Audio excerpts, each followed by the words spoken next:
Welcome बच्चों। आज हम लोग कक्षा 12 भौतिक विज्ञान के अध्याय 3 धारा वैद्युत की लेक्चर नंबर 22 को पढ़ने चल रहे हैं। इस लेक्चर में हम लोग सेलों के संयोजन के बारे में पढ़ने चल रहे हैं। सेलों के संयोजन क्यों आवश्यक है, सेलों का संयोजन की आवश्यकता क्यों पड़ती है, सेलों से धारा कब अधिकतम प्राप्त की जा सकती है, कब न्यूनतम प्राप्त की जा सकती है, जबकि उनको श्रेणी में जोड़ा गया हो, समानांतर क्रम में जोड़ा गया हो या मिश्रित क्रम में जोड़ा गया हो। इस तरह के संयोजनों के बारे में हम लोग आज पढ़ेंगे।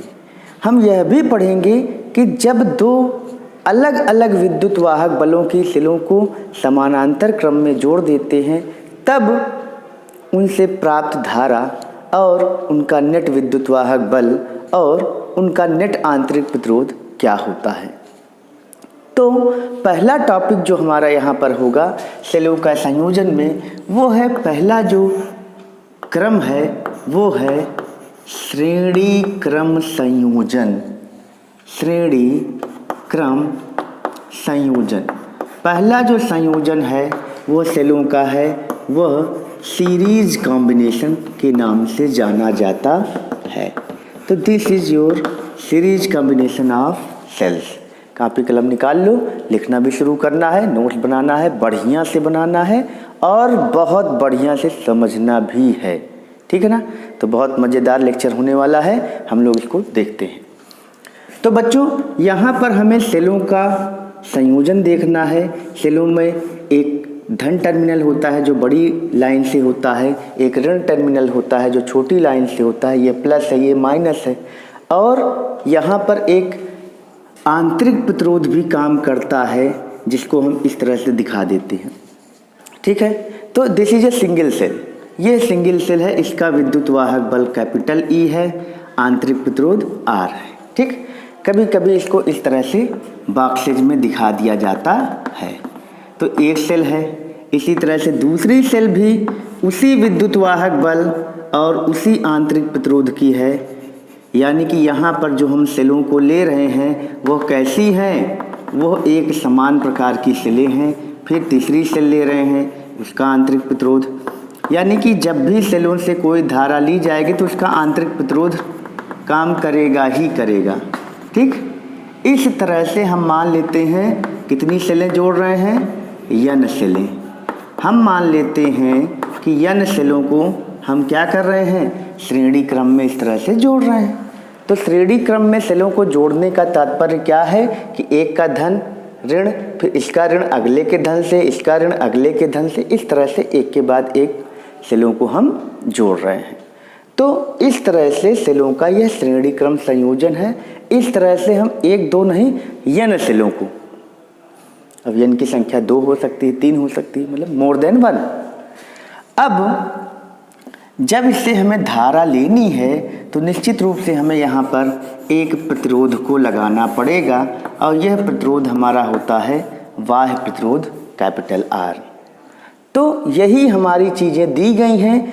अब हमें इस संयोजन से अधिकतम धारा को प्राप्त करना है। क्यों? क्योंकि सेलों को हम तभी ज़्यादा संख्या में जोड़ेंगे जब हमें धारा की मात्रा अधिक प्राप्त करनी हो। कम धारा के लिए तो हमें सेलों की संख्या को कम करना ही पड़ेगा, लेकिन अगर हमें धारा को अधिक प्राप्त करना है, जैसे कि गाड़ी के स्टार्टर के लिए, गाड़ी को स्टार्ट करने के लिए हमें शुरुआत में ही बहुत उच्च धारा की आवश्यकता होती है, जिसके लिए हमें कॉम्बिनेशन ऑफ सेल्स की ज़रूरत पड़ती है, ठीक। तो इस तरह से हम मान लेते हैं कि n आइडेंटिकल सेल्स हैं, n एक समान प्रकार की सेल हैं जिनके विद्युत वाहक बल E और आंतरिक प्रतिरोध R है। इनको श्रेणी क्रम में जोड़कर एक बाह्य प्रतिरोध कैपिटल R से जोड़ा गया है। तो बच्चों लिखना शुरू करो। माना n एक समान प्रकार की सेलें जिनका प्रत्येक का विद्युत वाहक बल कैपिटल E व आंतरिक प्रतिरोध कैपिटल R है, इनको श्रेणी क्रम में चित्रानुसार एक बाह्य प्रतिरोध कैपिटल R से जोड़ा गया है।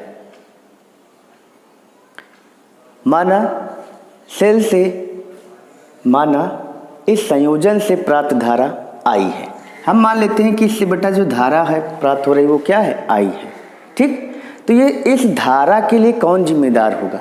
यहाँ विद्युत वाहक बल E है कई बार, N बार। तो तब हम लोग नेट विद्युत वाहक बल पहले निकालेंगे, तब नेट विद्युत वाहक बल। तो नेट विद्युत वाहक बल क्या होगा बेटा, E प्लस कई बार, ऐसे जुड़ते जुड़ते होगा N बार।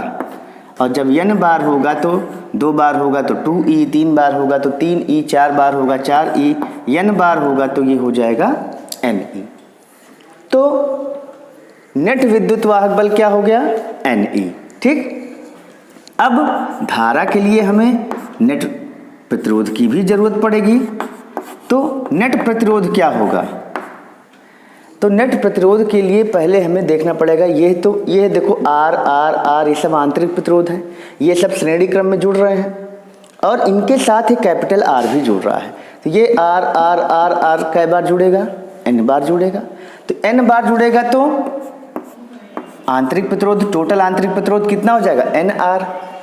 और बाह्य प्रतिरोध क्या है, कैपिटल R। तो कुल प्रतिरोध क्या हो जाएगा पूरे परिपथ का, आंतरिक प्रतिरोध NR प्लस R। यानी कि आंतरिक प्रतिरोध जो होगा हमारा, अगर हम पहले ही एक बार लिख लेते कि नेट आंतरिक प्रतिरोध, तो नेट आंतरिक प्रतिरोध क्या होता, R प्लस है ना, कई बार N बार होता, तो ये हो जाता NR। ठीक, तो इस तरह से नेट आंतरिक प्रतिरोध क्या है, R प्लस R कई बार N बार तो NR। नेट प्रतिरोध क्या हो जाएगा, ये परिपथ का नेट प्रतिरोध है, ये किसका है, पूरे परिपथ का नेट प्रतिरोध NR प्लस कैपिटल R। अब हम लोग क्या करेंगे, संयोजन से प्राप्त धारा, संयोजन से प्राप्त धारा क्या हो जाएगी बेटा, I इक्वल टू नेट विद्युत वाहक बल बटा नेट प्रतिरोध। ये हमारा फार्मूला है, नेट विद्युत वाहक बल बटा नेट प्रतिरोध, यानी ओम का नियम I बराबर V बटा R। तो V की जगह यहाँ नेट विद्युत वाहक बल है। बताओ नेट विद्युत वाहक बल कितना है, NE है। नेट प्रतिरोध क्या है, NR प्लस कैपिटल R। ये बेटा I का मान हो गया, यह विद्युत धारा का मान हो गया जो कि इस संयोजन से हमें प्राप्त हो रहा है। अब हमको ये ध्यान देना है कि यह धारा अधिकतम होगी कब, भाई NE तो फिक्स हो गया। अब यहाँ धारा का जो मान है वो निर्भर किस पर कर रहा है, इस NR और कैपिटल R के मान पर। क्योंकि कैपिटल R बाह्य प्रतिरोध है, इसको कम किया जा सकता है, ज़्यादा किया जा सकता है। आंतरिक प्रतिरोध तो एक बार अगर सेल बन चुकी है तो आंतरिक प्रतिरोध का मान जो होता है वो फिक्स रहता है। तो अब धारा को अधिकतम या न्यूनतम करने के लिए हमको इस R की वैल्यू को बढ़ाना या घटाना पड़ेगा। तो अब हम लोग यहाँ पर केस बनाते हैं, केस फर्स्ट। केस फर्स्ट क्या है, अब अगर इसमें कैपिटल R का मान यानी बाह्य प्रतिरोध का मान आंतरिक प्रतिरोध से बड़ा हो और कैपिटल R का मान आंतरिक प्रतिरोध से छोटा हो, तो इस तरह से हम लोग यहाँ पर ध्यान देते हैं कि एक बार आंतरिक प्रतिरोध ज़्यादा हो तब क्या होगा और एक बार बाह्य प्रतिरोध ज़्यादा हो तब क्या होगा। तो यदि NR much less than capital R, यानी कि यहाँ सेलों के आंतरिक प्रतिरोध का तुल्य NR बहुत छोटा हो बाह्य प्रतिरोध से, या ये कह सकते हो कि बाह्य प्रतिरोध का मान सेलों के नेट आंतरिक प्रतिरोध से बहुत ज़्यादा हो, तब क्या होगा बेटा, तब NR और प्लस R का मान जो होगा वो लगभग किसके हो जाएगा, कैपिटल आर के। क्यों? क्योंकि ये एन आर बहुत छोटा है, आर बहुत बड़ा है। तब आई बराबर क्या हो जाएगा? N R plus R capital R हो जाएगा। तो ये हो जाएगा N E upon capital R. अब ई बटा आर क्या है? देखो इधर, ई बटा आर क्या है? अब हमने कह दिया कि एन आर आर से बहुत छोटा है। अगर एन आर यानी आर में एन का गुणा करने पर इससे बहुत छोटा है, तब आर भी तो बहुत छोटा होगा, तब तो आर और छोटा होगा। बोलो, अगर एन आर बहुत छोटा है कैपिटल आर से, तो आर क्या होगा? आर भी बहुत बहुत बहुत बहुत छोटा होगा। किससे? कैपिटल आर से। ऐसी स्थिति में इसका मतलब है कि आर भी यहाँ क्या है? बहुत बहुत बहुत छोटा है कैपिटल आर से। अब अगर आर बहुत छोटा हो और एक सेल जोड़ दो, इधर देखो बेटा, एक सेल जोड़ो और ऐसे, और ये कैपिटल आर है, ये ई है, ये स्मॉल आर है। अब मान लो इससे प्राप्त धारा क्या हो जाएगी? एक सेल से प्राप्त धारा यहाँ क्या हो जाएगी? ई upon capital R plus are. और आर क्या है? बहुत छोटा है, तो ये लगभग किसके बराबर हो जाएगा? ई बटा कैपिटल आर के। और यहाँ क्या आ रहा है? ई बटा कैपिटल आर का एन गुना आ रहा है। अब ई बटा कैपिटल आर क्या है? ई बटा कैपिटल आर जो है वो एक सेल से प्राप्त धारा है, और यहाँ क्या आ रहा है? एन से गुणा आ रहा है। तो ई बटा आर जो होता है, जब आंतरिक प्रतिरोध बहुत छोटा हो, तब ई बटा कैपिटल आर क्या होगा? एक सेल से प्राप्त धारा होगा, और एक सेल से प्राप्त धारा ई बटा आर होगा, और यहाँ उसका एन गुना आ रहा है, तो एन गुणे हम लिखेंगे एक सेल से प्राप्त धारा। तो इसका मतलब ये है कि एक सेल से प्राप्त धारा का एन गुना धारा यहाँ पर मिल रही है। कब? जब कैपिटल आर यानी कि बाह्य प्रतिरोध का मान आंतरिक प्रतिरोध से बहुत ज़्यादा हो। तो अगर कोई कहे कि भाई हम सेलों का संयोजन क्यों करेंगे, हम बाज़ार से ज़्यादा सेलों को खरीद कर क्यों लाएंगे, क्यों ज़्यादा खर्चा करेंगे? भाई अगर हमें ज़्यादा बैटरी, ज़्यादा सेल लगा रहे हो, तो ज़्यादा सेल लगाने पर हमें ज़्यादा धारा मिलेगी, तभी तो कुछ फ़ायदा होगा, तभी तो लगाओगे। ऐसा तो है नहीं कि हम 10 सेल जोड़ें और धारा एक ही मिले। अगर ऐसा मिलेगा तो हम कहेंगे भाई क्यों हम 10 सेल खरीद के लाएंगे, नहीं लाएंगे। लेकिन यहाँ पर अगर हमने मान लेते हैं एन सेलों को जोड़ा, तो यहाँ धारा का मान क्या हुआ? एक सेल की धारा का एन गुना आ गया, यानी कि फायदा हुआ कि नहीं हुआ? तुम कहोगे हुआ। एक सेल से धारा जो मिल रही थी उसका एन गुना हुआ, यानी कि यहाँ पर जो धारा है वह एन गुनी प्राप्त हो रही है। इसका मतलब लाभ मिल रहा है। तो अगर कोई पूछे कि श्रेणी क्रम में सेल को जोड़ना कब लाभदायक होता है, तो श्रेणी क्रम में यहाँ पर एन गुना धारा कब आई है? जब बाह्य प्रतिरोध कैपिटल आर का मान सेलों के नेट आंतरिक प्रतिरोध से बहुत ज़्यादा है तब।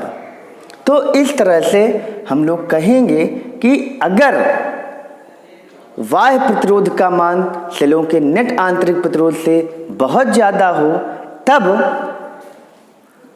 सेलों का श्रेणी क्रम लाभकारी होता है। तो यहाँ क्या लिखोगे? अतः, है ना, अतः यदि, अतः लिखो, अतः यदि बाह्य प्रतिरोध का मान नेट आंतरिक प्रतिरोध से बहुत ज़्यादा हो, बहुत अधिक हो, तब इस स्थिति में सेलों का श्रेणी क्रम संयोजन लाभकारी होता है। लाभकारी क्यों हो रहा है? क्योंकि यहाँ पर एन गुनी धारा प्राप्त हो रही है। ठीक है, तो ये चीज़ें हम लोग लिख लेंगे। अगला स्टेप बेटा क्या होगा? अगला स्टेप इसी का उल्टा होगा, और वह क्या होगा कि अगर एन आर का मान बहुत ज़्यादा हो, यानी कि कैपिटल आर का मान क्या हो? कम हो। तो कैपिटल आर का मान कम होगा, तब हम लोग देखेंगे कि तब हमको क्या करना है। तो केस सेकंड हम लोग बेटा देखते हैं। केस सेकंड क्या होगा, यदि N R much greater than capital R, तब क्या हो जाएगा, एन आर प्लस आर लगभग बराबर हो जाएगा एन आर के। तब क्या हो जाएगा, तब आई बराबर, तब इस समीकरण से क्या हो जाएगा, आई बराबर एन ई बट्टा एन आर, और एन एन क्या हो गया, कट गया। अब यहाँ क्या हो जाएगा, ई बट्टा आर। अब देखो, अगर तुमने एक सेल ऐसे ली होती और इसका आंतरिक प्रतिरोध क्या होता, आर होता, ये ई होता, और ये बाह्य प्रतिरोध क्या होता, कैपिटल आर।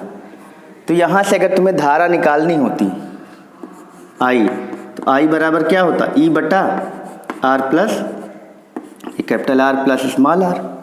अब चूंकि एन आर बहुत ज़्यादा है तो आर भी तो बहुत ज़्यादा होगा।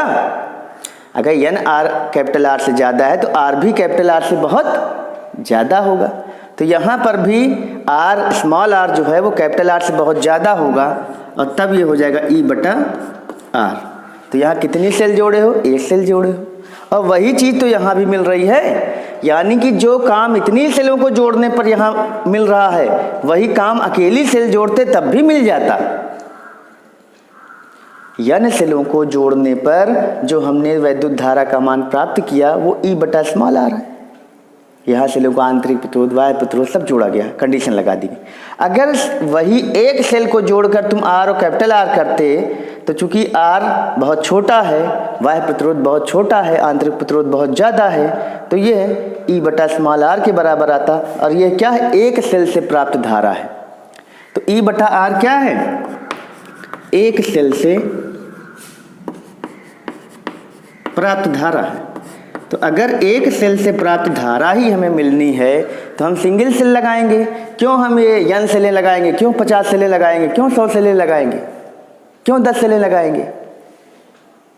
कहने का मतलब ये है कि बाह्य प्रतिरोध और आंतरिक प्रतिरोध के कम या ज़्यादा होने के आधार पर धारा का मान कम या ज़्यादा हो सकता है। पिछले वाले में क्या था, बाह्य प्रतिरोध ज़्यादा था, तब तो भाई n गुनी धारा प्राप्त हो रही थी। यहाँ पर बाह्य प्रतिरोध क्या है, बहुत कम है। और जब बाह्य प्रतिरोध बहुत कम हो, यानी कि लोड रेजिस्टेंस बहुत कम हो, इस स्थिति में धारा का मान एक सेल से प्राप्त धारा के बराबर आ रहा है। अतः जो काम n सेलें कर रही मिलकर वो एक सेल ही कर रही है, तो क्या ज़रूरत है हमको n सेलों को लगाने की। यानी कि ऐसी स्थिति में हमें n सेलों को खरीद कर लाने की ज़रूरत नहीं है, क्योंकि एक ही सेल वह कार्य कर जाएगी। तो ई बटा आर को हम लोग क्या लिखेंगे बेटा, यह एक सेल से प्राप्त धारा है, एक सेल से प्राप्त धारा। ठीक, अब एक सेल से प्राप्त धारा अगर ये आ रही है तो नीचे लिखोगे, अतः इस स्थिति में लिखना शुरू कर बेटा। अतः इस स्थिति में, अर्थात यदि बाह्य प्रतिरोध का मान आंतरिक प्रतिरोध से बहुत कम हो, तब सेलों को श्रेणी क्रम में जोड़ना लाभकारी नहीं होता है। ठीक, तो यह सेलों का संयोजन हम लोगों ने देख लिया, कहाँ पर, श्रेणी क्रम में। अब हम लोग पढ़ने चलेंगे सेलों का समांतर क्रम संयोजन।